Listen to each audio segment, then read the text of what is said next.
Hello and welcome to another episode of supplemental content. Okay. Is that not? Would you like? I can do it differently. No, that was Hey, fun. hey, what's up, everybody? It's Geoff from KFace. Along with me, I got Eric and Andrew and Gavin, and we're doing a piece of supplemental content. Or I could do like, hey, it's supplemental content time with your old pals at KFace. We talked about this a while ago, doing a supplemental episode. What show do you listen to where they go, hey, what's up? It's supplemental content. Well, you started off then. Guys, welcome to a very special Face episode. It's Andrew and Gavin, both participants in Survive Block Island Meltdown. And we have here Geoff Ramsey, who can help lead this conversation. Guys, it's been a while since we've been doing Survive Block Island. And I know that some people may have forgotten some things, alliances, things that happen in the show. But Gavin and Andrew have a lot to dig into here. When does this come out? So is this after the This show will has have ended? to come This will out be after after. the Yeah. show's ended. Good. So you speak Yes. freely. See, so it's like that. So I didn't even say supplemental one time. Oh, okay. Yeah. It is But it is supplemental though. content. But it is supplemental. Yeah, should it's put I Like, not- we need understand, this. but you don't have to say that it's How supplemental. about this? Yeah. Supplemental. Hey, what's up? It's Geoff and the Face crew. And a while back, we talked about doing a supplemental episode where Gavin and Andrew discuss the particulars, get down and dirty about their experience performing together and against each other on Survive Block Island Meltdown, which is a Survivor-inspired Minecraft show that we filmed that's available on the Rooster Teeth website. Is that good? Yeah, I thought that was great. Yeah, it's perfect. Okay. I would like to know, Gavin, what was your prep going in? We can kind of contrast with each other what we did. My prep going in was making sure I didn't have any other work to do that week, so I could film for a week on Survive Block Island. You did more than that, though. You watched the first That's a season, lie. didn't you? I watched You watched season the first one season. of Survive Block Island. That was probably the only research I did. What'd you think of it? That was great. Let me And ask you then a question. Who did you, like going in, who did you think was going to win? Well, I knew who won because it got spoiled for me. Did I spoil it? Because apparently I'm spoiling it for a lot of You people. might have done, actually. I remember thinking, oh, maybe, because obviously I knew I was going to play. And I thought, oh, I might be at an advantage here because I'm noticing a lot of these games Yeah. are shit that I built once with you. Oh. Yeah, you and I invented a lot of the, we're like the genesis for a lot of the games in season one. Yeah, and some then in I saw season the two, credits go actually. by. My name wasn't in there for, like map origin builder. And I thought, well, damn. Was my name in there for Map Origin Builder? Well, I mean, your name was all over it in other places. But I feel like as someone who built a lot of the challenges, I thought, I didn't get credit for building the challenges either. I'm not really fussed, but people will get real worked up about credits. I was talking to Meg about it. She's like, why isn't your name in there? I was like, oh, I don't know. Should I be mad? No, I don't know. I didn't even know I was in the credits. So. But to be fair, you certainly had a 50% hand in the creation of anything that I had a hand in. Jesus, dude. You still think that water looks good, Andrew? No, I'm glad. I'm glad I don't have it. I just to let it be known, like anything I've ever built in Minecraft was 50% Gavin. Like it's never been just me. We were a package deal. And we were pretty, we got on pretty well, except for the obsidian, I think, was the one time we fucking blew it. Did you enjoy it? Like, were you surprised at how good it was? I was surprised at how robust the game is as a whole. Like, just Survivor as a game is amazing, and how easily it can be adapted into Minecraft. And the fact that there's like actual Minecraft items that you can use to represent a Survivor specific thing, and it works in an actual way. I thought the visuals of like the heads was so good. That's not something you get in real Survivor. Yeah, I thought it was great overall. I think it's a testament. Production was amazing. A testament to how well crafted Survivor as a game is. Yeah. Like it is the mechanics of Survivor are almost perfect. Like it's really hard to break the game. And then Minecraft is just uniquely suited. It's like that kind of sandbox. And there really isn't there's not another game out there that we could have done it that would have worked with as much parity. And with all the mods added in, like the proxy chat and stuff works so well. The fact that you could walk off on your own and you actually feel alone as voices faded into the distance, that was really cool. Fun fact, that worked very well in season 2. Broke immediately in season 1. The way we did it manual in we season were 1, manually pulling people Discord. out of chats and putting them in Discord chats and stuff. And it was a nightmare. It seems like a nightmare because I was using it to judge who could hear me or not. Yeah. Like I would edge up to someone closer to me, and then I would edge forward to listen to the people further on, and then I would edge back then I would know that only the person I'm looking at can hear me. Well, I'd be trying to get their attention. did they have that knowledge of who is in the chats in season 1? Because I feel like that's a level of paranoia that cast may not have had to deal with. I don't remember, but I do remember. The thing I do remember is we would watch people like foraging off in the wilderness looking for totems, and we would have conversations like, okay, is Alfredo too far away from Joe to hear him have that conversation with Barb? Yeah, pull him out. And they're like, no, put him back in, put him back. It was a very painstaking manual process. I don't remember what their purview was, but just that it was a nightmare on the production end. And I'm so glad they fixed it for season 2. Yeah, it worked really well. It was awesome. How about you, Andrew? What was your prep? Okay, so in the way we have a little bit different relationship. Do you not know about his prep? I mean, I know he watched some live streams of the competitors. I don't know about this. This is my prep. This is incredible.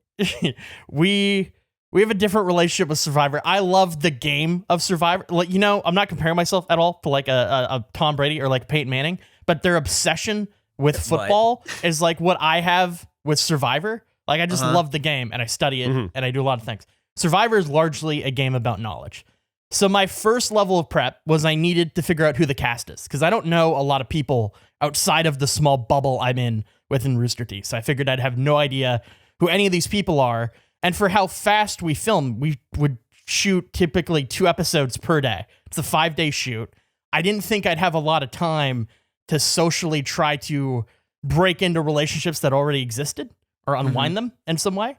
So the first thing I did was they sent us this folder to submit our skins so they could release a trailer for Survive Block Island Meltdown.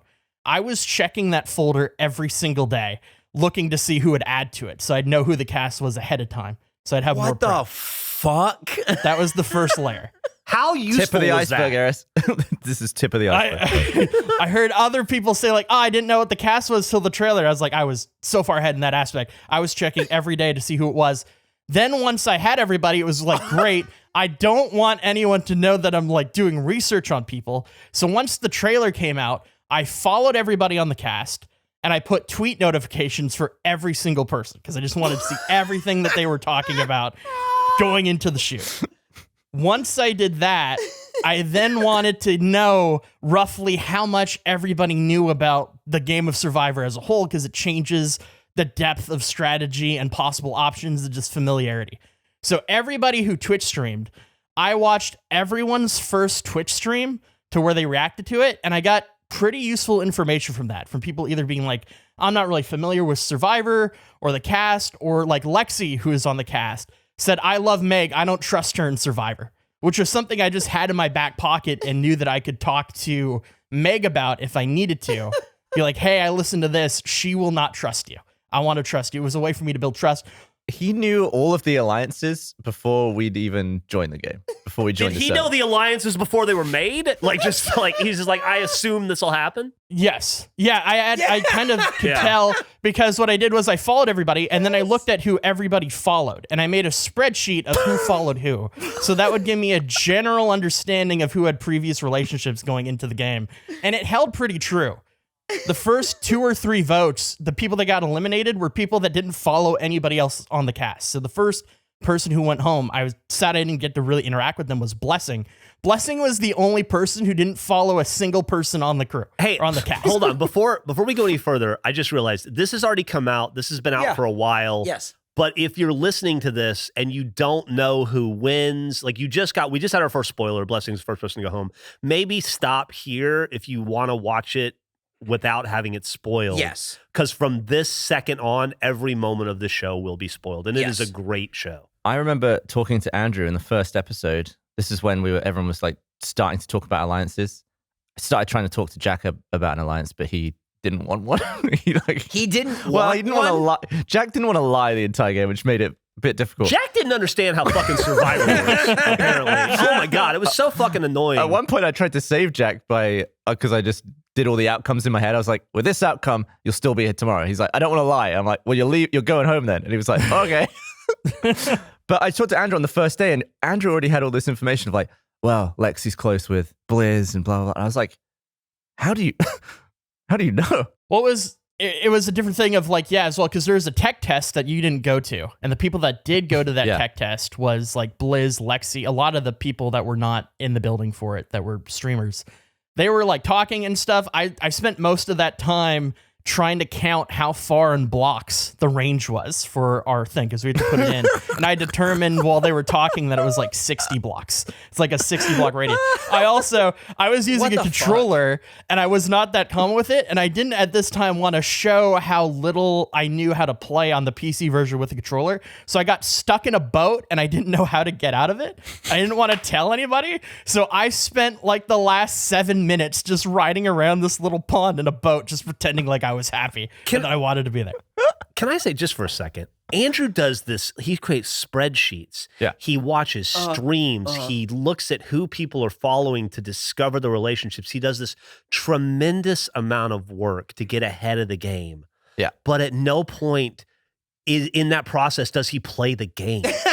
No. Yeah. Which would have That been the was a great- most beneficial thing he could have done, is understand how the fucking game works. But that never crosses your mind? He takes the whole situation and just like right clicks and looks at the code. Like he's not interested in like the activity. This He's is just like, well, if I what take happened. this, I've spent so much time playing the Xbox version of Minecraft. I have hundreds and hundreds of hours that I had a false confidence. Shocking, I know, that I would be able to adjust to this really quickly. I could not figure out the controls, but that also worked to my advantage later for how I ended up having to play the game strategically, which was not necessarily how I planned on going in. It didn't start the way I kind of had this vision of how it would go, and I had to adapt greatly. But that wasn't, I think the funniest prep I did during the Twitch streams was I watched Jack stream Minecraft after the announcement, and he streamed for 4 hours. And that motherfucker did not mention it once. Zero mention of it. All he was doing was digging a hole, to the point where I watched for an hour and I said, this is insane. I need to do something about this. I had a friend go into his Twitch chat and ask about survival. Like, hey, I'm excited about it, hoping to prompt Jack to talk about it. Didn't do it. I had 4 different people prompt during the stream and he never acknowledged it. It was the only stream I got 0 information out of. So, can I just say that's brilliant of you. Very funny outcome. But what the fuck is Jack doing that he can't promote our shows? God, get your head out of the hole, dumbass. he's digging Promote the the show. The audience is asking you questions about it. so Andrew, I don't stream. What did you do research for me? I didn't really have to do anything for you because we spend so much time Yeah, we just know making the each other. podcast. Yeah, I kind of know you and I know your familiarity with Survivor. I didn't really have a lot of questions. And you was watched sort of like reverse. Meg's stream as well. I did watch, I watched Meg's first stream. She very briefly mentioned it, but I sort of, through you, had a familiarity of her knowledge of the game as a whole. So I didn't have, I wanted to work with Meg going into it. I didn't think that you and I would be on the same team, Gavin. I didn't either. You know, little sausage. We actually asked Meg to be in season 1, but she was like, well, I don't really play Minecraft. I don't know much about it. So she kind of gave us a soft no. And then luckily we were able to get her in season 2, and I'm so glad we did. But initially she would have appeared in season 1. I'm glad it worked out the way it did, because the Gavin, Andrew, Meg dynamic turned out to be That's gold. crazy. She doesn't play Minecraft, so she doesn't. Hey, Andrew, you played Minecraft. You play with a controller on the PC. I heard that you played windowed the whole time. Yeah, so that was post after everything was over. Like literally, we filmed the last thing that evening. I was Once again, he's showing making my spreadsheets instead of playing the game. Well, this was because I don't use the PC all that often, and we're constantly clicking into Audacity and OBS and all these things, and I didn't know how to go full screen and out of it easily. I was so worried about screwing something up. So I just thought, I'll just have it be small and I can just click around everything. And never did he think to ask. We had like a control room with like 12 people in it. Yeah. You know what? This was honestly the worst thing was, so the first day of filming, I went to the tech test, so I was like, I'm fucking good. I followed their document. I did the prep. I'm just waiting. And we're waiting for, I think, Gavin, Meg, and Michael to get their computer set up or whatever. So we're just there. We're hanging out. And I thought, it'd be a funny thing if I punched the bedrock and then got stuck and like people at that. I was just going to do like goofy little bit thing. And so I punch all the way down the bedrock. And then I'm coming up and I can faintly hear people because we have proximity chat on. And everybody who is at the tech test, all of their shit is broken. Nobody knows how anything works. Like, everyone needs help, and I'm stuck in this hole, and I'm like, help, can someone help me? I didn't know who to ping, and nobody could hear me because of the proximity. I had to punch my way from bedrock all the way back to the surface to get help. Here's what's thing was fucked. extra befuddling. Here's some more sausage for you. Yeah. I executive produced this show, and so I'm on the back end, the behind the scenes stuff doing it. Andrew was a goddamn menace to me and Will and Trevor. Will's the director, and then Trevor is actor producer. He's player coach, host coach.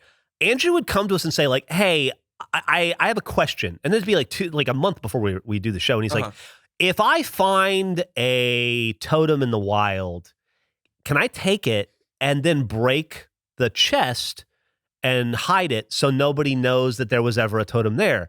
And I'm like, "Oh, fuck, I don't know." So then I got to stop down, and then I got to go have a meeting with Will and Trevor to figure out, is Andrew breaking the game? And if so, can we allow it or not? He did that five or six times, like with ludicrous questions. We'd have to go like, "No, you absolutely can't do that," or "Yes, you can." But so once again, the lines of communication with the producers of the show were wide open. He was asking verbose questions. At no point did he say, "Also, it's windowed." So many opportunities to ask to get to for solutions. I didn't realize the windowed was an issue until I went full screen, because I'd never done it. I had nothing to compare it to. Once I went full screen, freaking spreadsheet was full screen there.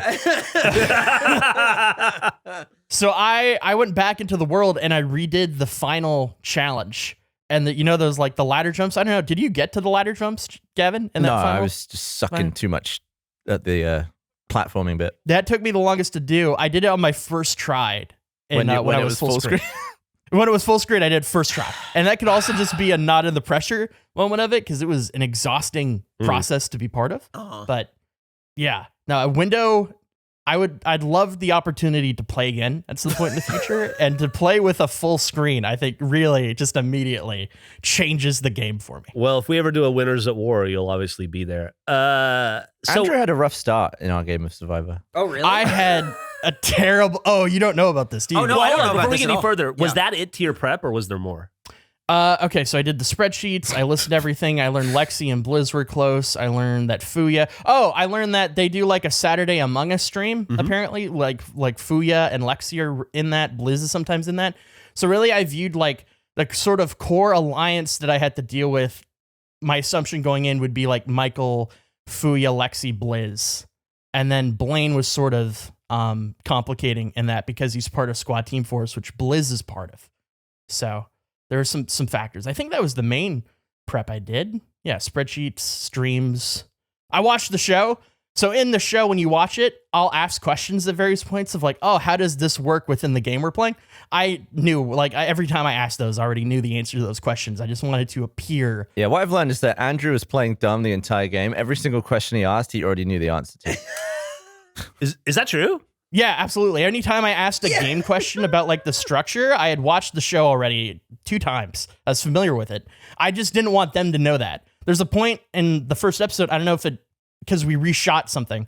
I don't know if it's there, but they asked like, yeah, who's seen it before? And I said, nope. And I'd absolutely seen it. Yeah, we should also And I would ask questions on occasion. We're recording this before the show is edited. Right. Yeah, So we it's haven't half seen finished, the so show. it's not come out. Just- It's not even finished. Yeah, I've seen through episode 3. Right. So, which by the way, episode 3 was fucking phenomenal.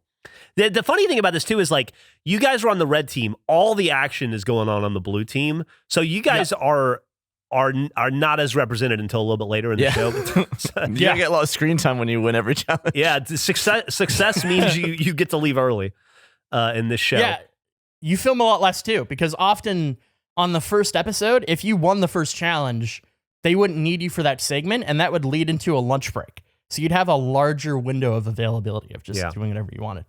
And that's just a function of just time and money, honestly. Like, we would love to have filmed more on both sides, but we have to be so efficient with how we do it. We're also super behind on day one. And maintain the integrity of what we're doing. Like Andrew, briefly, he said we refilmed something. I would like to point out, we didn't refilm important shit. When we refilmed something, it was like the introduction to like, everybody come up on here, and so I can say hello, and be like, nah, it was a little stilted. So try that again. But anything, like the integrity of the competition was secure and in place the entire time. Yeah. We didn't refilm any of that stuff. I was never a part of redoing anything that was like an actual reaction to anything. Or that's part of the discussion. Stress on the back end is we are constantly presented with problems that we have to solve in the moment while not having it affect what you guys are doing in the game. And it's some of the best problem solving I've ever been to, because it's like really high stakes and really stressful, but really fun.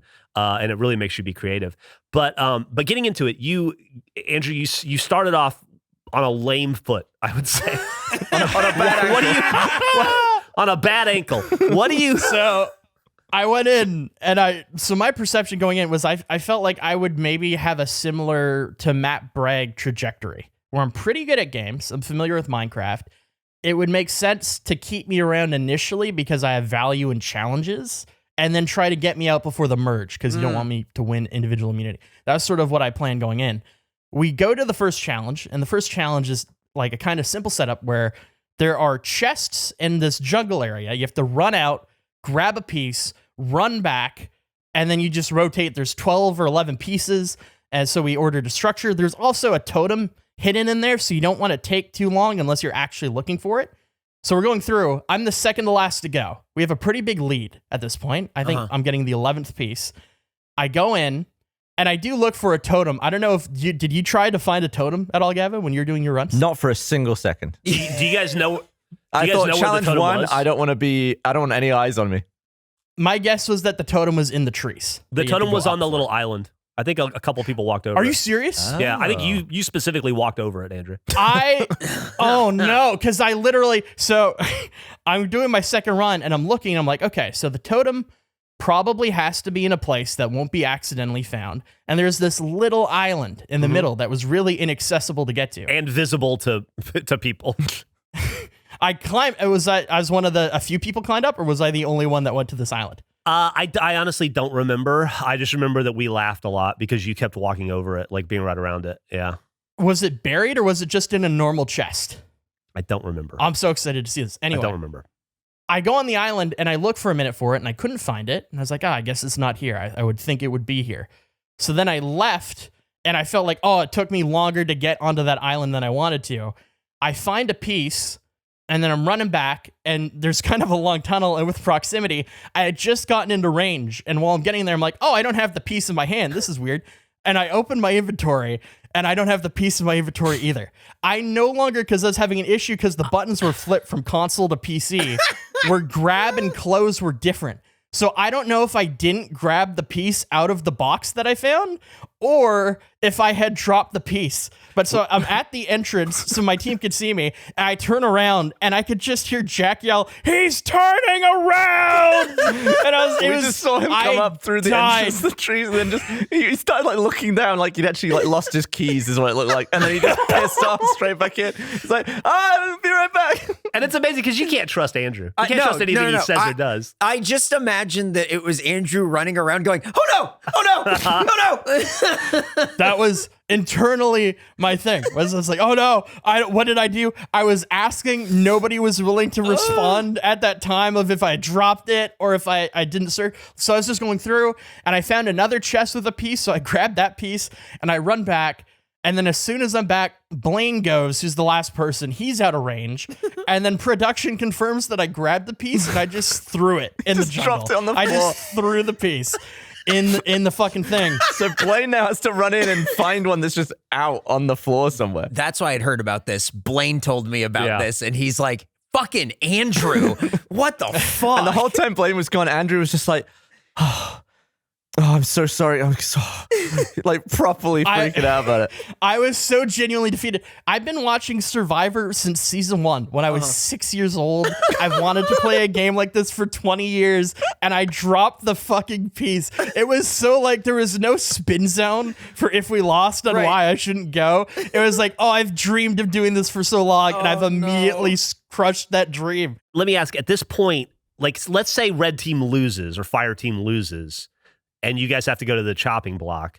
Are you fucked, or do you have an alliance that you're comfortable with, or you feel safe with in this moment? I tried to make an alliance with Gavin before the challenge began, and he didn't want to do that yet. So I didn't feel super secure. But I think at that point, I was just listening to people. I didn't want to make any like false agreements at that point. Which is so funny because the reverse of how people think. I was 100% loyal to Gavin from the beginning. I don't think I trusted you at any point. Your testimonials, Gavin, we talked about so it. funny, by the way. They would have these sincere moments and it would cut to Gavin's testimonial and he'd be like, yeah, I'm just biding my time till we vote Jack out. It's fucking great.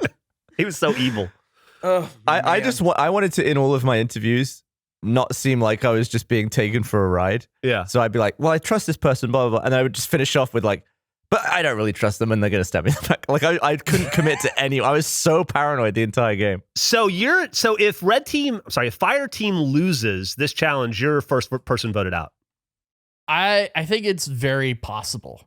After this vote, though, I think it becomes complicated. I think the first one I could see myself going, but any other tribal or chopping block, I think could have gone differently because Gavin and I had an alliance that I feel confident in. I don't like it would be in your best interest, Gavin, to keep me around. I don't know why you would go against me at that stage. So it'd come down to Jack and Blaine. So what point do you have your alliance then? Is it after the first challenge? After the first one, yeah, at the beginning of episode 2, Gavin felt comfortable. I think you're the one that initiated that talk. I was like, yeah, absolutely. I want to do this. Yeah. I want to stay loyal to you. I trust you. I think what I expected to hear more about alliances in episode 1 and got nothing from Jack. No one else would talk to me. And I just listened to you as well. And I was like, by episode 2, I was so paranoid that I hadn't had an actual alliance session. I was like, I'm in the worst spot ever. I didn't have anyone. So we made that alliance and then we went exploring for a totem and I found a totem with Lexi and Blizz. Like we were all searching the same area. We were on top of each other and Lexi found it. And then we all just broke off. Or I don't know if they had to talk, but I broke off because I was like, I ideally want Blizz and Lexi to go. They're going against me. So then I actually don't know if they were going. Lexi said she would have voted me out. So I guess they were. But dude, that was an awesome. I was camming that moment. I was helping out as a camera. Mm-hmm. Lexi and Blizz were in the middle of having a conversation and you interrupted it and they didn't know how much you'd heard and they were kind of freaking out and it was fucking awesome to watch. And I don't think ultimately heard anything, but they were having some pretty significant plans. And then that right there's that moment where then Lexi finds the totem, I believe too, like right in that sequence. Yeah. Yeah, you scared the shit out of them. I didn't hear a single thing, but I already knew they were together. So like it didn't matter. Like I already had that assumption that they were going to be close and that'd be a bond that'd be difficult to break.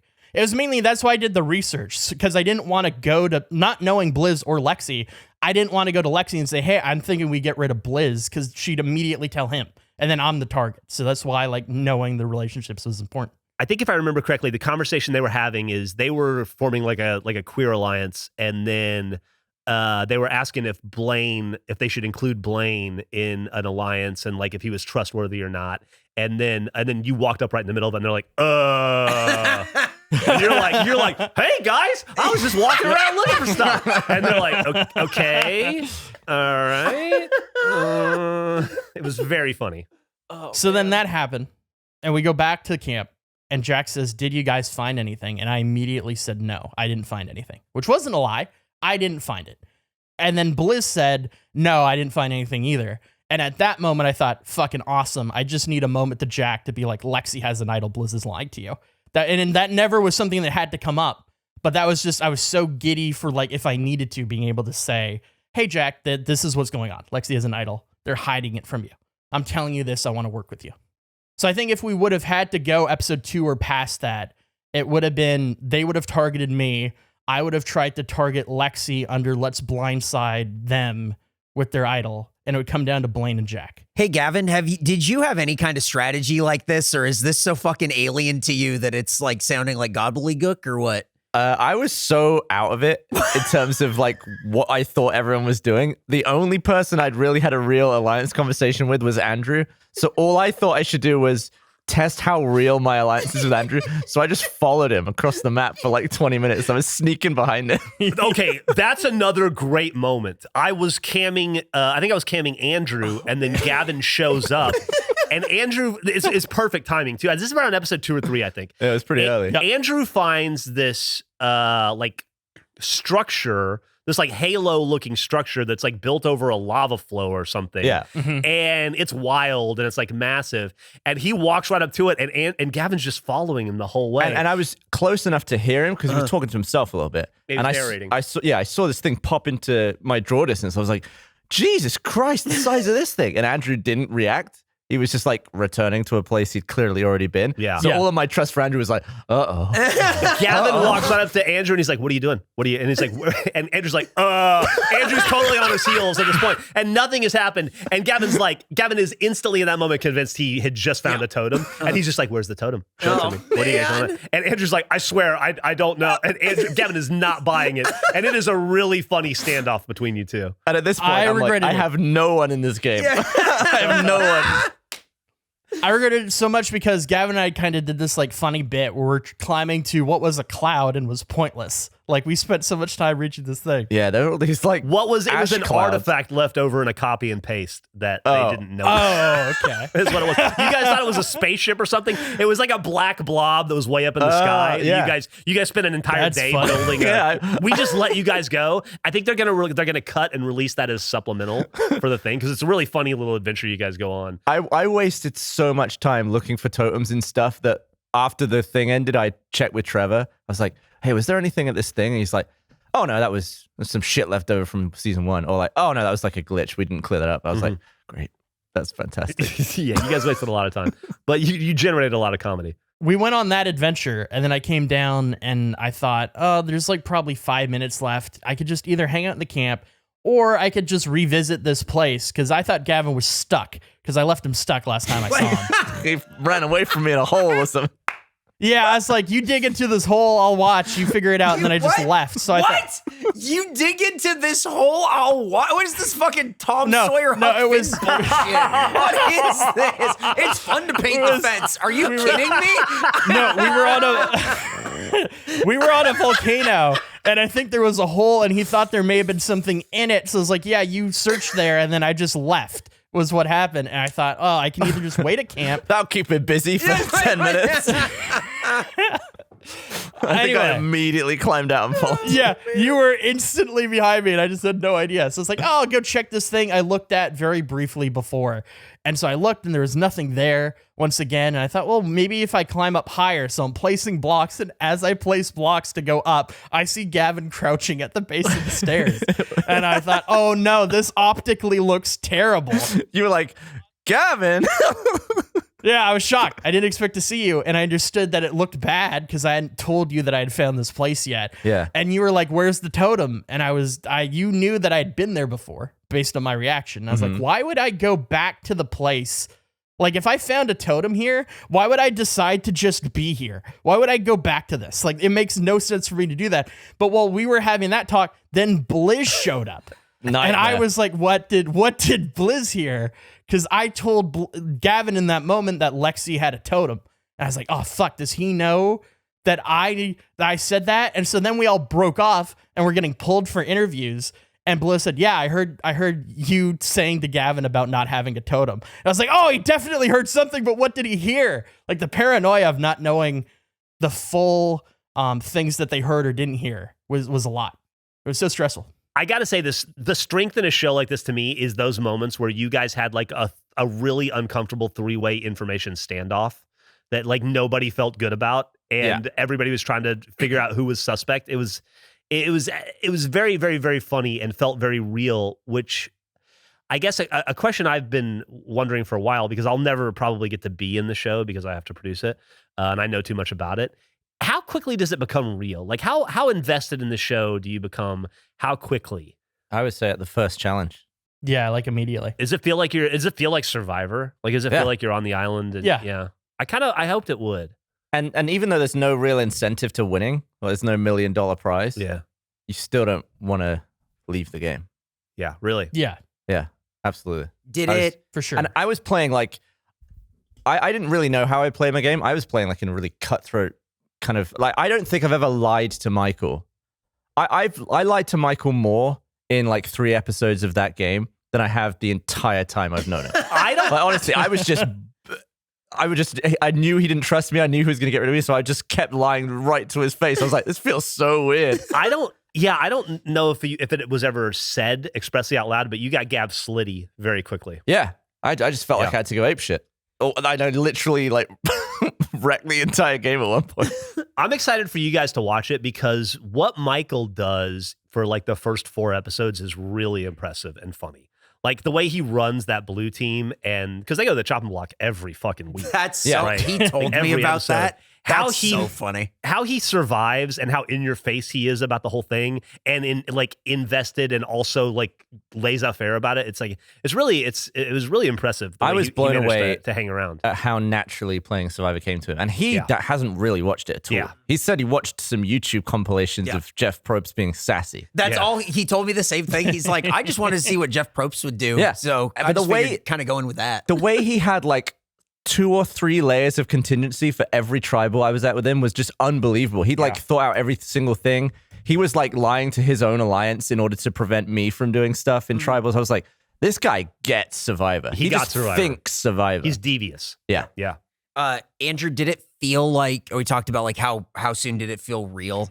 Did it scratch the Survivor itch for you? Like where it's something you wanted to be on for 20 years? It was like a complicated thing because it was a very stressful game. And I kind of had this initial mindset going in of how the game would go, and it so didn't go as planned. So I had a tough kind of readjustment period with my own game where I dropped the piece in the first challenge. And so the other team, we won that challenge. The other team had to vote somebody out. So the next challenge, we're going to have to bench somebody on our team. And I knew at that moment that it would make sense for them to want to bench me. Right. And I thought, if I get benched on the second challenge, there is no reversing this perception that they'll have of me of just not being good at this game in any way. So I had to lean into it. So I got benched, which was never a scenario I considered going in. I thought there's no way that I'd be benched. And it completely shifted my game of trying to be as under the radar as possible and seem as clueless to everything around me as I could be. Did you think, spoiler alert, that you would win? No, not at all. But that was like a weird self-confidence issue mixed with like having a stressful week in my personal. I was so burnt out by the time we did the finale that I just didn't feel confident that I would get any votes at all. It was shocking that I ended up winning the game for me. You had a strong jury, though. Even though I think I played a really good game. I think everyone just appreciated your enthusiasm for the game itself. It was like a nice, like sort of the nice guy won. And I feel like that rarely happens in Survivor. Yeah. In a weird way, though, where I didn't plan on being the nice guy at all. I was ready to lie and betray and backstab, and I was open to all those things, but it just didn't make sense for me to do that because Red won every single challenge. And that was a weird thing, too. Go ahead, I was Jack. to say you had the victory that Jack was gunning for that he shot at. So yeah, how was that like? Because I left right after the merge, right? When I had to go off and deal with Millie's surgery, but you guys were killing it. I think you won the first 3 or 4 challenge. I don't remember how many there were before the merge. 4? Yeah, we won. Yeah, 4. I think we won the first 4. Then we did a tribe swap. And what's crazy is that I could have ended up on blue because what happened was everybody had to stand in front of a box, and I'd listened to, I guess, other prep I did. I was listening to like people that played Survivor, their podcasts. There's somebody who drew rocks, and they specifically mentioned when they drew rocks that they said to Geoff, "Give me the one that the other people didn't want," because they didn't want the weight of like, "Oh, I made this choice and I fucked it up." Like just letting other people make it for you. So I was like, I'm not going to stand in front of any of these. Someone else can stand and I'll pick whatever one's left. Michael did the same thing. Oh no. So once like it came to pick a box, there were 2 available.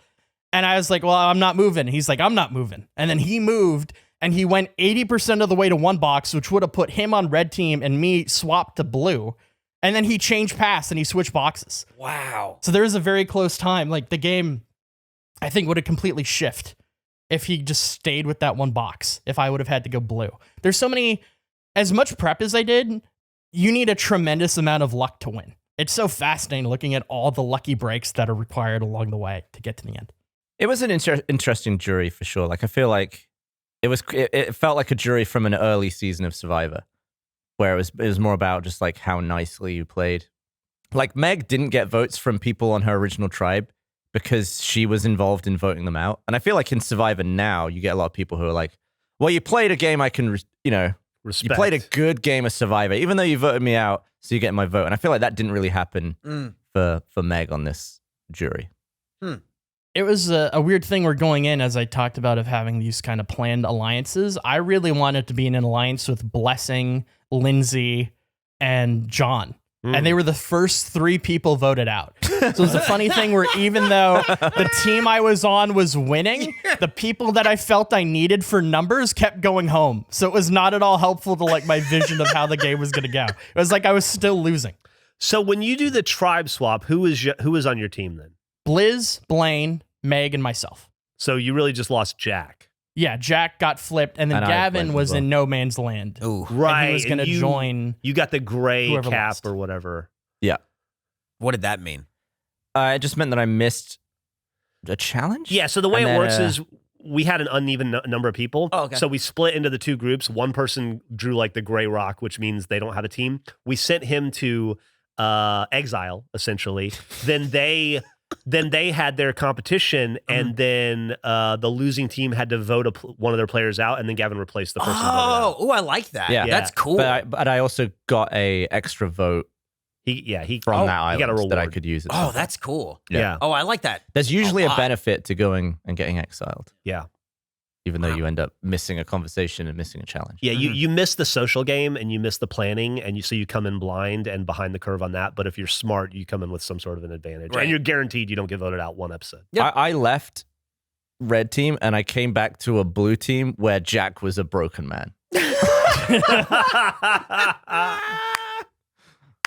Jack literally just went off on his own and built a little hut and sat in it. Oh, I heard about that. There's another funny thing that that happened where on that blue team at the end, when Jack is clamoring to find a totem because he knows it's the only way he'll stay, and then I think Michael at some point is doing the same thing, and we had put the totem like on the blue base. They had built above it like this tall blue blue wool. It ended up looking like a sword, but it was like a cross almost. And very early on, we were like, after they built it, we were like, oh, fuck it. Let's just put a totem up there. And there was a totem up there for like half the game that nobody ever bothered to go up and look for. It was visible. I did so many shots of people. I don't know if they'll make it in the episode, but I had so many shots from the totem looking down at them having conversations about where the totem would be. Awesome. Yeah. That's great. So good. It was above them the entire time. That's so good. If Jack had and there was a ladder, and at some point the ladder got broken, so I went and fixed it to make sure people my could God. easily get up there. Wow. And Jack is literally running around going, I guess I'm fucked. I don't have a totem. He made his own little house to the side next to it, and he's like, if anybody had looked up, they could have seen. Wow. Yeah, it was wild. That's crazy. I don't think any contestant at this point knows that except for you two. I think you're the first 2 people that know that now. Well, I saw Michael find it. Did he find it up there? Yeah. Oh, I left, so I didn't know if anybody ever found it. I think the next morning, post Jack, he wanted to jump off the top of it. So he found it. He found it. I didn't know it ever got found. Yeah, it Okay, got great, found. great. Yeah. And he straight up just showed it to me. He was like, hey, look what I found. It's another one. He was just fine. They were was just fine landing in his left hand.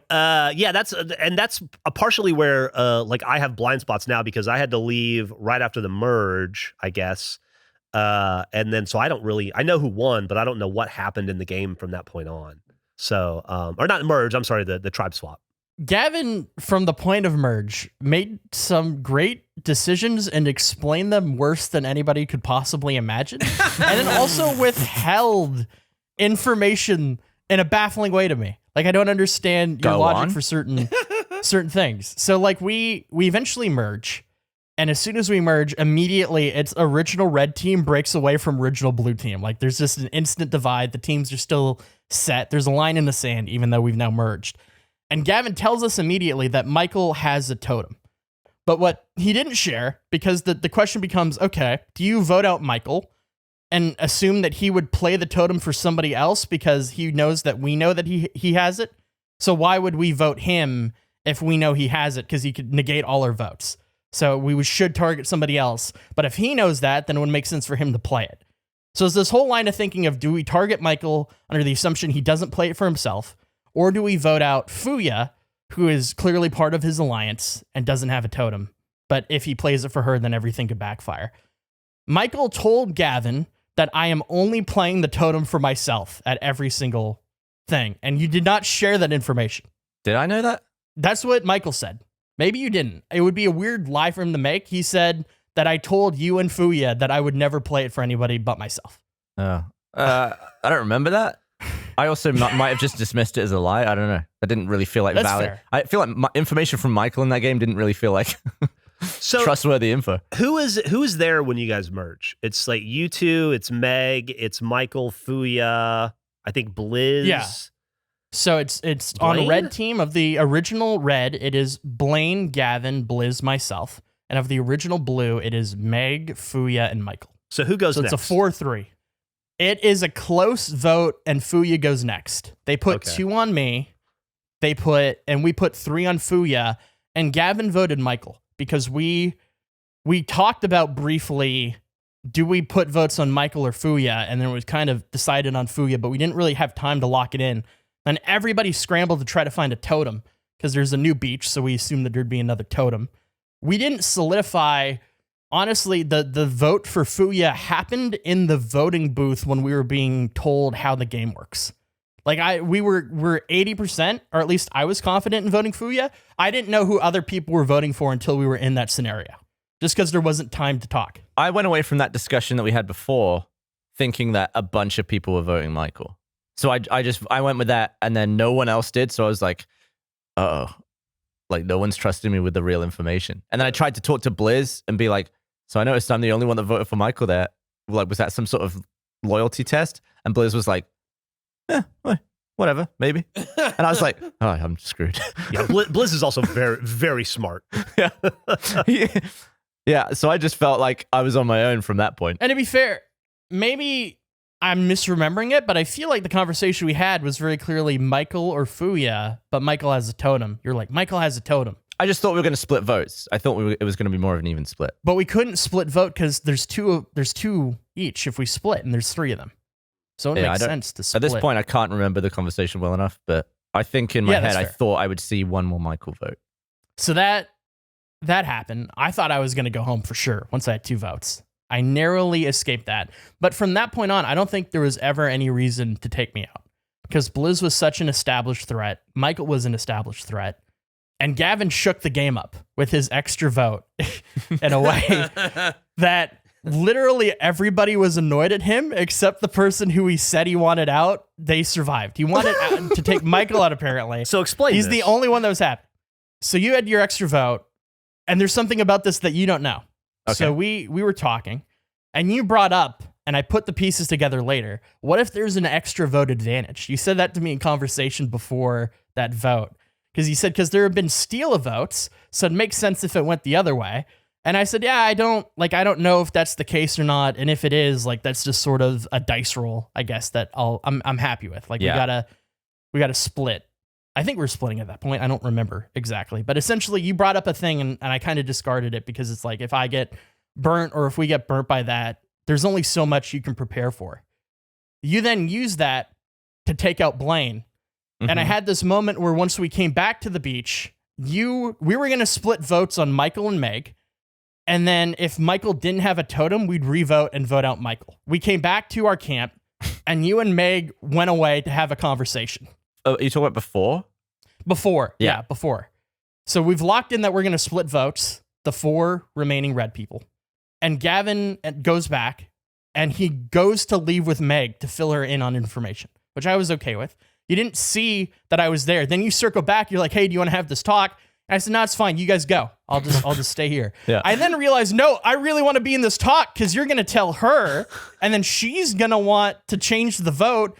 and I need to be there so it's not me. So I spent the entire time from you leaving trying to track you both down, just riding around in a boat, trying to hear you two. We just pissed off into the sea on a boat.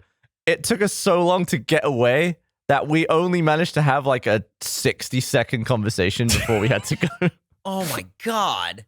And it was at that point where I was trying to explain to Meg that I had an extra vote and that I was basically trying to not say everything because I didn't have time to say all the stuff. But I was like, there is a possibility where I'm going home if they're not telling me the right information. So I thought, here's how we'll guarantee that I don't go home.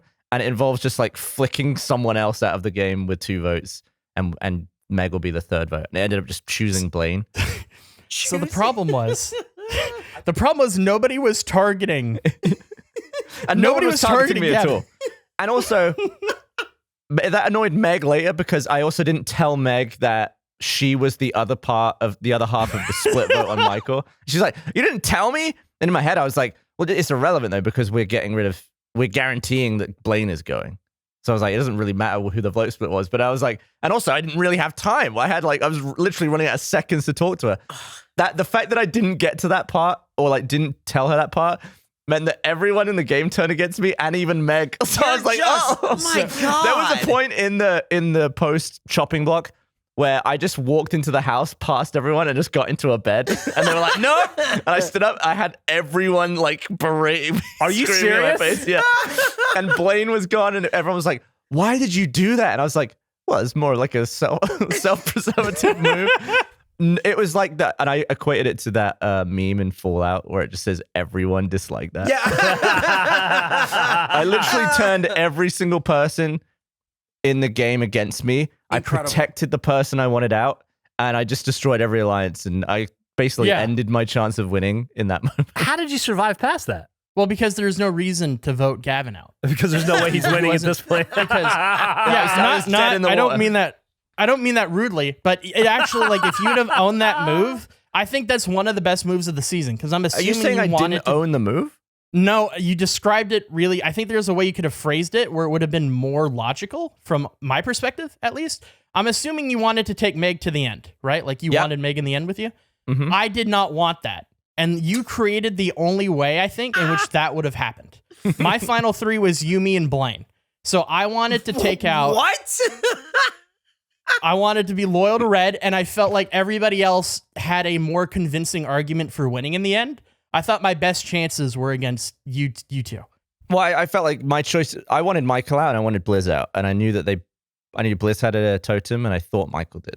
Yeah. So it ended up, and I think in my interview I said I just like flicked Blaine out of the game like he was a crumb. Like that's how much thought was behind it. I felt really bad about doing that. But Andrew, you were looking at Blaine essentially being a goat. Yeah, well, not like it's just like a negative word. I don't think he played poorly at all. It's just the other people were more threatening to me in my view of how they were playing. So in my head, the merge went like all the votes were exactly how I wanted until that one. I wanted Fuya out, and then at that point, I wanted to take out either Michael or Meg, ideally Michael. Then after that, take out whoever was remaining of those two, and then Blizz at some point had to be taken out. But by you getting rid of Blaine, you completely flipped that. You created a scenario in which it didn't make any sense to target Meg. You ensured that she would make it to the end. And you unified the 3 of us because Blizz and Michael were so clearly threats. Like from the final 5 onward, I had zero anxiety really about me being the turn. I felt so comfortable, especially going into the final one. It definitely felt like a miss for me because I didn't, like it was a wasted vote as well. Like it was a waste of the extra vote. And also it turned everyone against me. But I mean, overall, it was a guarantee that I made it 1 extra chopping block. Not just an extra chopping block. You guaranteed essentially that you and Meg would be in the final. Because Blizz was focused on Michael. Yeah. And then Blizz was obviously the biggest target outside of Michael. There's no reason to even consider voting you or Meg out. Or myself. I was in the same boat. So like, I think it's a great move what you did. You just described it in camp that you wanted Michael gone and it didn't go the way you wanted. Like, I think if you would have just been like, I wanted to make it to the end with Meg, and this solidified that because now we're clearly just going to target Michael. Yeah, I guess I should have talked more about the positives instead of just being like, oops. So what you're saying is Gavin had a really smart brain and a really dumb mouth? I guess, yeah. Wow. there was a didn't lot see of- that coming. First There time was for a lot everything. of thought and calculation that went into the move. I really didn't know how to handle 6 people screaming at me on Discord at the same time. Oh, God. I can't wait to watch that. It was honestly like, I didn't even know where to start. I was like, all right, okay, but listen, and it was like, idiot, you're an idiot.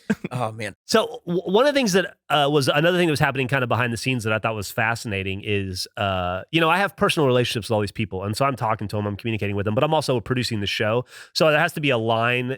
I can't give them any clues. I don't want any appearance of impropriety. But Andrew was doing this thing that was blowing us all away, where he was telling me, he would come to me like after the first episode and he'd go like, okay, I've consulted my spreadsheets and I'm 95% sure that they voted out Blessing first. And I would go, okay, interesting. And then I would go to the guys and I go, he fucking guessed it. Andrew correctly guessed, I want to say the first 4 people going home. No way. Yeah, and he would just report to me at the end of every day. He'd be like, my guess today is this person went home. And he was right over and over and over again.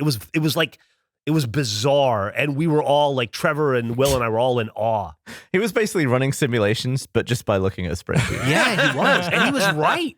All of his prep work Man. really paid off.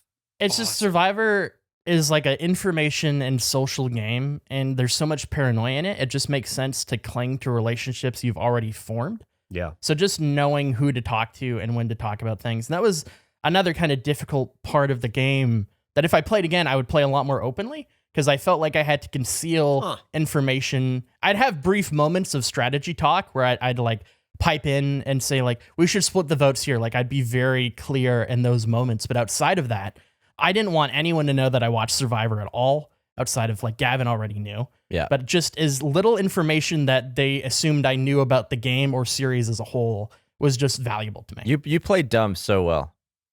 I just wanted to continue. It's very natural to me. You play dumb and Gavin says dumb. So you guys get rid of Blaine and then Michael's next. And then after that, you target Blizz. Is that correct? Yes. That's when challenges became really important. Yeah, because if Blizz wins, you guys are fucked. So that was, the weird, my favorite.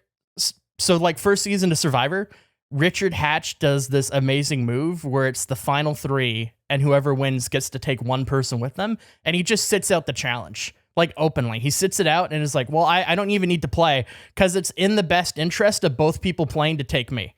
If they win, they will lose against them. If they win, they will lose against them. I'm going to the end. I don't need to participate in this. And that is how I felt going into the final challenge, outside of the fact we needed to make sure Blizz didn't win. Anyone else but Blizz. Who won that final challenge? I won the final challenge with an assist from Meg, which I predict people will not be happy about. Oh, really? Because I figured I did all, so this is so stupid. In the challenge before, it was an escape room, and you could ask for clues from Trevor, and you could negotiate those clues for how long you'd have to sit out of the next challenge. So you'd have a time penalty applied to you if you made it to the next round. I took one at the end of the challenge. I was really stuck on this escape room because I was windowed. That was the challenge that I think impacted me most, not being full screen. I couldn't see a thing. It was impossible to see in the tiny screen. Probably the most important challenge to be able to see in that one. Yeah, it was. So I decide, fuck it, I'm going to take a penalty. I agree with Trevor to take a minute 15. I'll start a minute 15 later than everybody else on the final challenge. As soon as we lock in the deal, Gavin wins. Like within a second. No. I didn't even get a chance to use the clue that was given to me. It was instant. I was so annoyed. So I overcome something in the final challenge, but between just being so burnt out personally and game stuff, that I had this riddle that was not complicated. I just couldn't think of a single thing. And so then Blizz asked, what's the riddle? I can help you. And I didn't want to give it to him because I felt extremely guilty if I would have won with his assistance and then voted him out. So then I waited until he was out of range, and then Meg said, what's the riddle? And then I read her the riddle, and she immediately sent it to me, which was, I thought about it, but we all thought that was the answer to the riddle in the first season, but it was one of the guesses in the first season. So it was something that I thought of, but I don't think I would have put it together at that point. And I don't know how close Blizz was to being able to get to the riddle portion. So I ended up winning the final challenge, and it became a point of, do I want to Blizz was so likable, even though I'd been targeting him the entire game, it felt difficult to get rid of him. And I compared it a lot to the season of Survivor that Tony won, with Wu, where Wu wins and he can either take Cass, who nobody likes, or Tony, who is by far the favorite. And on paper, it's so obvious to just get rid of Tony. But it's difficult. It's an interesting position to be in. It's a lot harder in that moment because you like these people. But yeah, we ultimately got rid of Blizz. And then that solidified a final 3 of Gavin, Meg, and I. So then you guys have to make your case. How, Gavin, like you go into the final 3 and you make your case. Do you feel like you make a strong case? What is your case? Do you think you have a shot at winning at this point?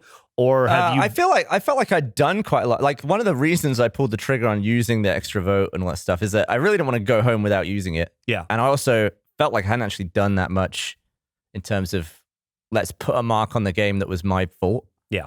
So it felt like a good move from that regard. But because it pissed everyone off, my big selling point of how I played the game and what I'd done was just annoying everyone, really. So I was surprised I got 1 vote, honestly, in the who voted for you, do you know? Jack. I was very surprised to see my face up there once.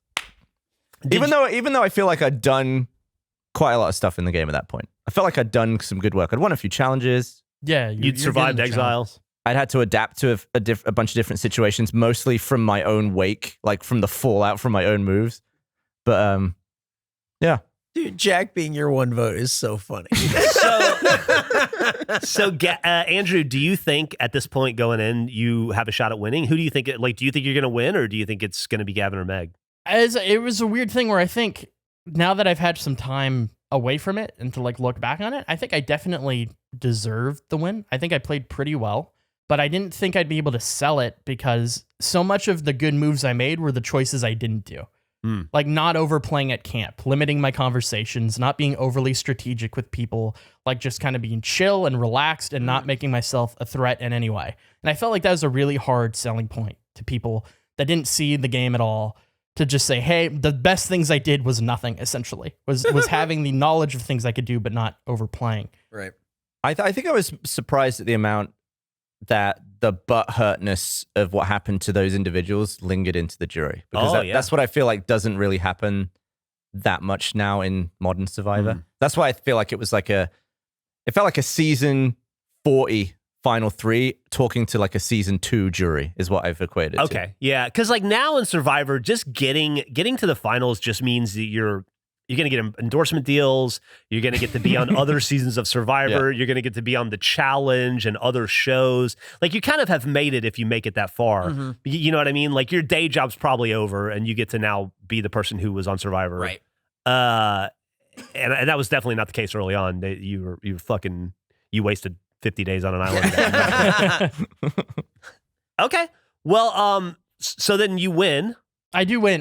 To be honest, I think I could have sold myself a lot better because there's a lot of moves. I don't think the jury even realized that I found a totem. Like, I don't think that came up at all in our conversations. So I think I could have. Oh yeah, I didn't tell you. I guess you don't know that. I found a totem on the final 5. Oh, okay. So I was safe final 5 with the totem. I kind of wish in retrospect that I didn't play it because I knew I wasn't going to get votes, and I felt like that would have been a great jury move of showing that, being like, I didn't even need this. Yeah. I was so comfortable in my game. But yeah, I found the totem, then I was safe at 4. Yeah, I don't know what I was going to say. Sorry, I completely. Yeah, it's difficult to talk about. I've always found it difficult to describe stuff I've done in like a positive way. I'm really bad at that. I'm just like, you just feel like weird and braggy and weird. It's like, it's much harder than it seems. It is. Because as soon as I stood up there talking to people, I just wanted it to be over as soon as possible. I was like, how long until I could stop talking? Exactly. Yeah, I had the thought before we did the like jury conversation. There was like 5% of me that wished I had been voted out, so I just didn't have to do that. Like the nerves of having to try to positively explain your game and also be questioned by people was very anxious about that. Well, I gotta say, I'm really happy you won, Andrew. I'm happy by proxy Face won, and I'm amazed that you two didn't stab each other in the back. I really thought. really. I really thought that you guys would go at it early on. 100%. Yeah, 100%. I really thought that I was really. I mean, I'll be honest with you. I was trying to create paranoia in episodes. Oh, of I Face was paranoid from beginning to to turn end. you guys against each other. Oh, 100%. Yeah. I just couldn't make Andrew the one I flicked out of the game. Yeah. I get it. I get that. There was one betrayal, and it was Gavin to me. I didn't betray Gavin once. He didn't tell me about his extra vote, and he did a move that like didn't give me any indication for it all. I don't think that was a betrayal. I think that was just No, well, you didn't. to me, the most hid things from frustrating, me. the most frustrating thing people do in Survivor is tell people about their advantages because it just leaks But all around instantly. It can, but like that's the thing of like needing that trust because where it backstabbed you, if the people were different, I would have lost trust for you. And I was 100% loyal. I would have told you everything I had. Outside of a totem, I'd be on the fence about that. But like, Dude, hang on. You just said that you would tell him everything you had and then immediately said, except for this thing I would not tell you about.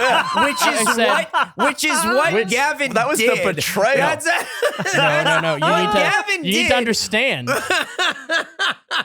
What you need to understand is that there's different levels of information and power with different items. This An extra vote is not equivalent to the power of a totem. Says Those are you. different things. Well, No, that's no, just he's got a fundamentally point. different in the game. Look. They have a different value. Look, I didn't play a good game. All right, I played a very sloppy game. I would do a lot of things differently. I would have trusted you a lot more. I think you played a good game. I don't think you I played played an okay game. I guaranteed myself in the final 3. I had no chance of winning with that group. It's a tough group. Like you never know. That's the thing with playing the game as well as like the people you vote out will have to determine the winner. And no matter what you do, you never fully have a true read of what they're going to do. Like all you can do is hope at that point. And you did everything. You put yourself in a position to win, which is the best you can do. I'll take that. There you go.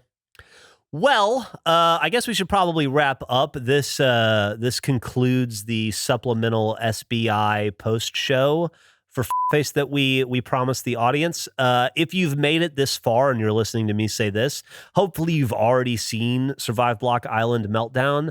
Otherwise, we just spoiled the shit out of it for you. However, if you just listened to this and haven't watched SBI, I still recommend doing it. There's a lot of meat on that bone. There's a lot of stuff that happens, a lot of hilarity. There's stuff that none of us here in this room have seen. Absolutely. Like, Tons. do you miss Yeah. some? Like I can't wait to watch it just to see the stuff I didn't live. Yeah, Yeah, I honestly, just want to see blue. all the stuff that I saw was the stuff you guys haven't seen and vice versa. Yeah. Like most of my experience, because all the losing was happening on Blue Team. So in those early episodes, the majority of the filming needs to be on the losing team. And so I got a lot of their camp life, a lot of their competition, and much less of y'all. So when I watch it, I'll be seeing a lot of what you guys are describing for the first time. I'm really excited to watch Jack fall apart and build his own little hut to the side of everyone else. fucking awesome. I can't wait. At one point, I went over to his hut and I just put up a sign saying "You're next," just to mess with him. And he voted. He was the one vote for I was trying to win some favor with Michael, so I just did that right in front of him. Jack does this thing. It's like in Minecraft lore and AH Minecraft lore when he gets mad, he's like, "Oh, I'm gonna go build a house. Fuck it." I was like, "I'm not playing. I'm taking my ball and going home." yeah. And he hit that right around that moment. It was really You gotta funny. appreciate how nice Jack is and how honest Jack is, but I just feel like there's no room for that in Survivor. No, not at all. He's too pure for the game. I talked about in one of my confessionals that I trusted Jack because his whole brand is charity and being nice. So I just didn't see him going against that, but I had no idea to what extent he was holding to like, I will never lie to anybody. Awesome. Okay. Well, I guess we shit. should probably wrap it up. Yep. Thanks for listening. You should listen to the regular episodes of this podcast, though. Yeah, absolutely. And yeah, if you're an SBI fan who made your way over here to get a little bit more SBI content, check out Face, the podcast. It's okay. There's more backstabbing, I would say, in episodes of Face. Oh, yeah. Than, yeah. Sometimes multiple knives in the back per episode. Sometimes there's front stabbing too. We don't even wait for the back. Okay, Yeah. well, thanks for listening. Goodbye. Bye. Bye.